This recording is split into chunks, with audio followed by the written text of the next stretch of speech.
যে কোনো সময় কারো হঠাৎ করে মাথা ব্যথা করতেছে, খেয়াল থাকতেছে না, প্রথম কাজ হচ্ছে একটু পানি খেয়ে ফেলা। কি কাজ করা? পানি খেয়ে ফেলা একটু, কি এটা 1 নাম্বার। 2 নাম্বারে যেটা, আমাদের ব্রেনটা কিন্তু অক্সিজেন দিয়ে চলে। কি দিয়া? অক্সিজেন। আমরা প্রতি মুহূর্তে অক্সিজেন নিচ্ছি। কাউকে কি বলতে হয় যে ভাই অক্সিজেন নিও না, মরে যাবা? কিন্তু বলা লাগে? আল্লাহ অটোমেটেড একটা সিস্টেম করছে। তবে হ্যাঁ, একটা ভালো জিনিস আছে, সেটা কি?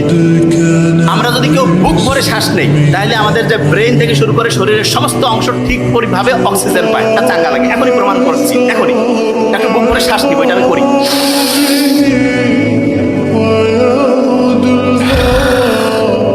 আচ্ছা, ইসলামে দৌড় প্রতিযোগিতা, এটা ইসলাম খুব দৌড়কে উৎসাহিত করছে না?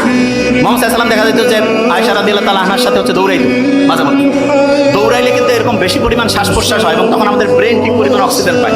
তাইলে এই যে দৌড় প্রতিযোগিতা, একটু একটু দৌড়ানো, এইটা হার্টের কোনো সমস্যা না থাকলে, অন্য কোনো প্রবলেম না থাকলে, এটা আমাদের ব্রেনের জন্য ভালো না খারাপ? ভালো।